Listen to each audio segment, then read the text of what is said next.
antara paparan menarik hari ini. Bukan senang mahu siasat Tun.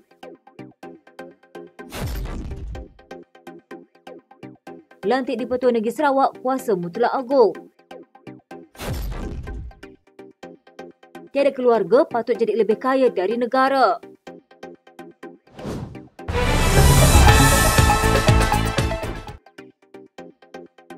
Bukan mudah untuk menjalankan sebarang siasatan terhadap golongan kenamaan. Perdana Menteri Datuk Seri Anwar Ibrahim berkata demikian dan meminta rakyat menyokong usaha kerajaan dalam menyiasat golongan atasan, termasuk individu yang bergelatun berhubung kecurian dana kerajaan. Dan bila kita nak ambil tindakan, hanya marah. Ini Perdana Menteri ini kasar sangat nak ambil tindakan. Ini sebagi saya aneh. Sepatutnya you sokong, bukan senang tau. Mau siasat itu tuntun. Siasat ketua kampung senang. Siasat cikgu sekolah Tamil lagi senang. Tapi mau siasat orang kaya yang besar-besar yang curi duit, you ingat senang ke? Tak senang. Tapi oleh kerana kita mau jaga ini negeri, jangan bagi orang curi harta rakyat, tolong rakyat. We will go after the crooks. I don't care whatever the consequences.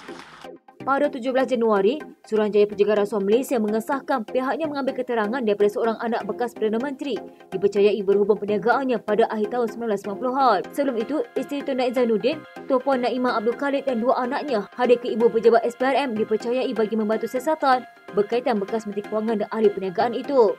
Disember lepas, SPRM menyita bangunan Menara Ilham di Kuala Lumpur dipercayai berkaitan kes penyelewengan dana negara berjumlah lebih 2.3 bilion ringgit membabitkan seorang tokoh korporat dan bekas Menteri Kanan. Dalam pada itu, Anwar mengingatkan pemimpin masyarakat India supaya tidak terbawa-bawa dengan sentimen melampau yang tidak akan menguntungkan negara. Beliau berkata semua kaum ketika ini membuat tuntutan agar masalah diselesaikan segera dan kerajaan akan menggunakan konsep madani yang adil untuk semua pihak. Selesai masalah masyarakat India atau program Bumi Putera, bukan peruntukan itu saja. Masyarakat India bukan peruntukan 100 juta. Ini tanda sekolah. Yang miskin. Kemudian yang saya laksanakan tahun ini, rumah-rumah penjawat awam tanpa mengira kaum. Selain pada 100 juta ringgit untuk mitra, 30 juta tekun dan semua program.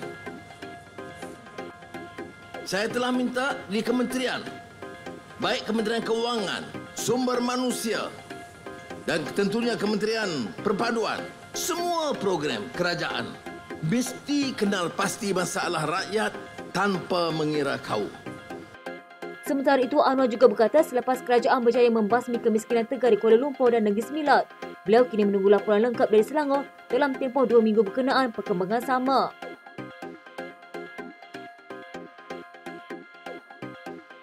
Premier Sarawak Tan Sri Abang Johari Tun Openg tidak memberi ulasan mengenai spekulasi pelantikan yang di Pertuan Negeri Sarawak yang baru. Sebaliknya, beliau hanya berkata kuasa melantik jawatan yang di Pertuan Negeri merupakan kuasa yang di Pertuan Agong. See, saya kata saya dapat komen tu publicly because kuasa mutlak adalah di bawah yang di Pertuan Agong. Beliau juga enggan mengulas laporan bahawa Tan Sri Dr. Wan Junaidi Tuanku Jaafar telah meletak jawatan sebagai yang di-Pertua Dewan Negara. Ya, tanya dengan Wan. Media melaporkan Wan Junaidi telah menyerahkan surat peletakan jawatannya dan sedang bersiap sedia untuk menyandang jawatan yang di-Pertua Negeri Sarawak yang kini disandang Tun Abdul Taib Mahmud. Abdul Taib secara rasmi dilantik sebagai yang di-Pertua Negeri Sarawak yang ke-7, menggantikan Tun Abang Muhammad Saluddin Abang Barim pada 1 Mac 2014. Tiada warga negara atau keluarga seharusnya jadi lebih kaya daripada negara. Bekas Menteri Saleh Said Keluak berkata, ini kerana individu atau keluarga itu kemudiannya boleh memberi pengaruh yang tidak wajar terhadap negara dan tadbir urusnya. Katanya, kita tidak seharusnya membenarkan keadaan di mana rakyat atau keluarga persendirian boleh menjejaskan kepentingan awam negeri atau negara serta demokrasi. Tetapi jika rakyat atau keluarga persendirian jauh lebih kaya daripada pembendaharaan negara, mereka boleh mengawal dan mempengaruhi keputusan utama kerajaan serta sistemnya.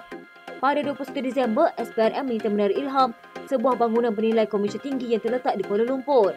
Bangunan itu dimiliki oleh keluarga bekas Menteri Kewangan Daim Zainuddin yang juga sekutu rapat bekas Perdana Menteri Tun Dr. Mahathir Mohamad.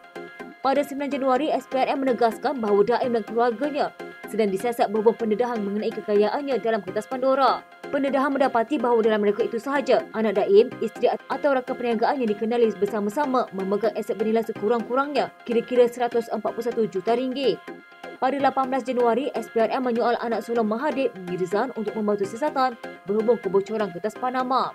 Suruhanjaya itu berkata notis turut dikeluarkan kepadanya di bawah Seksyen 36(1)(b) Akta SPRM 2009 yang memerlukannya mengisytiharkan semua aset alih dan tidak alih di Malaysia dan luar negara dalam tempoh 30 hari. Mahathir mengecam siasatan itu dan menyifatkannya sebagai penganiayaan politik terhadapnya dan keluarganya dengan mendakwa salah seorang anaknya diugut hukuman penjara 5 tahun.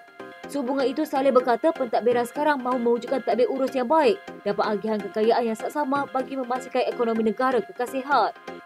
Katanya, ini pada pendapat saya adalah apa yang kerajaan mahu beri jaminan kepada rakyat. Oleh itu, mereka mungkin memerlukan rakyat atau keluarga tertentu untuk mempunyai hati yang besar untuk mengisytiharkan harta mereka bagi memastikan sejauh mana kekayaan mereka. Usaha ini boleh memberi kesan jangka panjang yang positif kepada rakyat dan negara. Dan amalan pengisytiharan aset yang betul dan pencukaian yang adil adalah pendekatan yang positif dan semua pihak harus mengalu-alukannya, terutamanya golongan kaya. Sekian berita terkini di TV pada hari ini. Jangan lupa follow Facebook dan YouTube Dalam TV. Dapatkan info terkini di Facebook serta YouTube di TV.